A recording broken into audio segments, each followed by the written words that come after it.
जिनके घर में कोई बड़ा नहीं है उनको गाइड करने के लिए आपका टाइम पूरा कब हो रहा है, कब आप एक्सपेक्ट कर सकती हैं लेबर पेन्स का होना।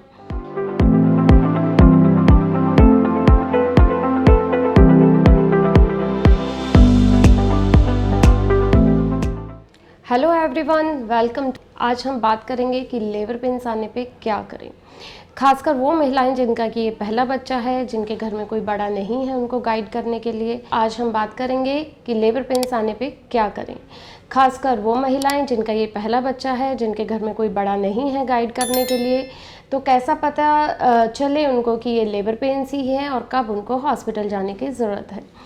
सबसे पहली बात जो मैं आपको बताना चाहूँगी, आपको ये पता होना चाहिए कि आपका टाइम पूरा कब हो रहा है, कब आप एक्सपेक्ट कर सकती हैं लेबर पेन्स का होना। जो आपको ड्यू डेट दी जाती है वो लेबर पेन्स आने की डेट नहीं होती है। बहुत सारे पेशेंट्स इस गलतफहमी में रहते हैं कि फॉर एग्ज़ाम्पल उनको 2 अक्टूबर की डेट दी गई है तो उन्हें लगता है कि 2 अक्टूबर को ही उनकी डिलीवरी होगी। ऐसा नहीं होता है। और जो डेट दी जाती है वो 40 वीक्स की डेट दी जाती है। उस डेट से 3 हफ्ते पहले आपका टाइम पूरा हो जाता है, यानी 37 वीक्स टर्म प्रेगनेंसी माना जाता है। मोस्टली 90% पेशेंट्स को लेबर पेन्स 37 वीक्स के बाद ही आते हैं। कुछ पेशेंट्स को या कुछ गर्भवती महिलाओं को 37 वीक्स से पहले भी लेबर पेन्स आ सकते हैं, जैसे कि 36 वीक्स से 37 वीक्स के बीच में। और 36 वीक्स से पहले लेबर पेन्स आने के चांसेस बहुत ही कम होते हैं। आज हम बात करेंगे जो टर्म पे लेबर पेन्स होते हैं, 36 या 37 वीक्स के अराउंड या उसके बाद जो लेबर पेन्स आते हैं किस तरह से महसूस होते हैं और उसके लिए आपको क्या करना चाहिए। जो हमारे 8 महीने पूरे होते हैं वो होता है 35 वीक्स। जब आपके 8 महीने पूरे हो जाए तब आप अपना लिस्ट बना लीजिए। या तो आप अपने डॉक्टर से लिस्ट ले सकते हैं, या आप घर में बड़ा हो, फ्रेंड हो, सिस्टर हो, कि आपको हॉस्पिटल में किन किन चीज़ों की ज़रूरत पड़ने वाली है। ऑब्वियसली जब आपको लेबर पेन्स आएंगे तब ये सारा सामान जुटाने के लिए आप नहीं भागेंगे, तो आपके पास पहले से ही एक बैग रेडी होना चाहिए। और 8 महीने पूरे होने के बाद आपको डॉक्टर्स भी बताएंगे कि आपको बेबी की मूवमेंट्स का ज़्यादा ध्यान रखना है। कभी भी आपको पेन्स आए, कमर से उठ के आगे की तरफ पानी जाए या कोई ब्लीडिंग हो तो हॉस्पिटल आना है। जो लेबर पेन्स होते हैं 8 महीने पूरे होने के बाद आपको फॉल्स पेन्स आने लग जाते हैं। फॉल्स पेन्स और ट्रू पेन्स में क्या डिफरेंस होता है? फॉल्स पेन होते हैं जो कि हुए और फिर 1 घंटे हुए, फिर अगले घंटे हुए ही नहीं, और हल्का सा क्रैम्पिंग पेन महसूस होगा। इस तरह का पेन फॉल्स पेन्स होता है।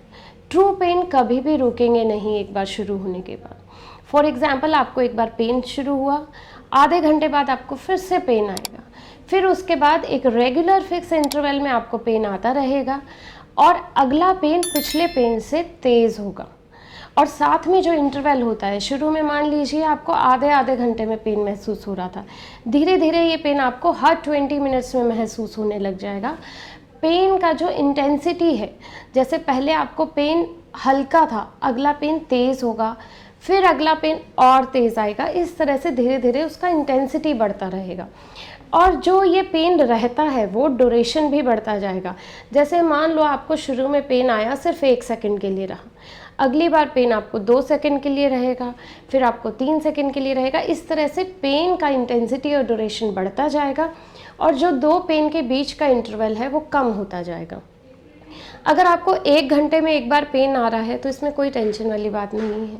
आप थोड़ा देर वेट कीजिए कि ये पेन हो सकता है फॉल्स पेन हो। अगर आपको 1-2 घंटे बाद कोई पेन नहीं है तो ये फॉल्स पेन है। ट्रू पेन्स बढ़ता जाएगा जैसे मैंने बताया, और रुकेगा नहीं।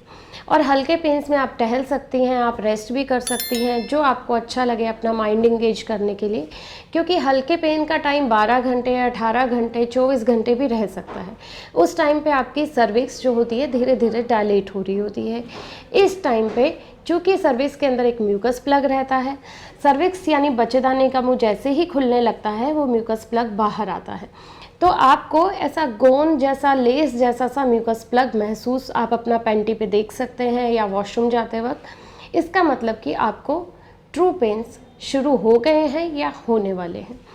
इसके अलावा आपको लीकिंग भी हो सकती है साथ में। अगर एकदम से पानी छूट जाता है, बेड गीला हो जाता है, कपड़े भीग जाते हैं, या पैर की साइड से टप टप करके पानी गिरता है, या आपको ऐसा लगे कि आपको यूरिन आने का पता ही नहीं चला, जैसे कि यूरिन अपने आप निकल गया हो, इस तरह की फीलिंग आए, तो इसका मतलब वाटर बैग रप्चर हो गया है। और वाटर बैग अगर रप्चर हो गया तो आपको इमीडिएटली हॉस्पिटल जाना है। अगर पेन्स आपको हर 10-10 मिनट में आने लग गए हैं तो भी आपको हॉस्पिटल जाना है। जो लेबर पेन्स होते हैं यूजुअली ये कमर से उठता है और आगे पेट की तरफ आता है, पीछे से उठ के आगे की तरफ आता है, और जितना टाइम पेन रहेगा पेट आपका टाइट हो जाएगा। जब इंटेंस लेबर पेन्स होते हैं तो ये पेट पत्थर की तरह टाइट हो जाता है, इतना सख्त जिसको कहते हैं वो पेन के साथ पेट हो जाता है, ये ट्रू लेबर पेन होता है। तो इस तरह के अगर आपको पेन्स आते हैं, हर 10-10 मिनट में पेन आ रहा है, या लीकिंग हो गई है, या फिर आपको म्यूकस के अंदर फ्रेश ब्लड गया है, थोड़ा बहुत ब्लड स्टेन म्यूकस जा सकता है जिसको कि हम शो बोलते हैं, लेकिन अगर कोई फ्रेश ब्लीड गया है तो भी आपको हॉस्पिटल जाना है। इसके अलावा बच्चे की अगर मूवमेंट कम महसूस कर रही हैं आप, थोड़ा बहुत कम मूवमेंट लेबर में हो सकता है, लेकिन फिर भी मैं कहूँगी अगर लेबर पेन्स में आपको मूवमेंट कम हो रही है, हल्के लेबर पेन्स है लेकिन मूवमेंट कम है बच्चे की, तो आप हॉस्पिटल जाइए, क्योंकि उस टाइम पे बच्चे की हार्ट बीट मॉनिटर करना बहुत ज़रूरी हो जाता है। तो आई होप मैंने आपके काफ़ी सारे क्वेश्चन सॉल्व किए होंगे इस बारे में कि लेबर पेन्स कैसा होता है, लेबर पेन उठे तो आपको क्या करना चाहिए, किस टाइम पे लेबर पेन्स आते हैं। फिर भी अगर आप कुछ और पूछना चाहें तो कमेंट सेक्शन में लिख कर पूछ सकते हैं। हम रखें आपका ख्याल।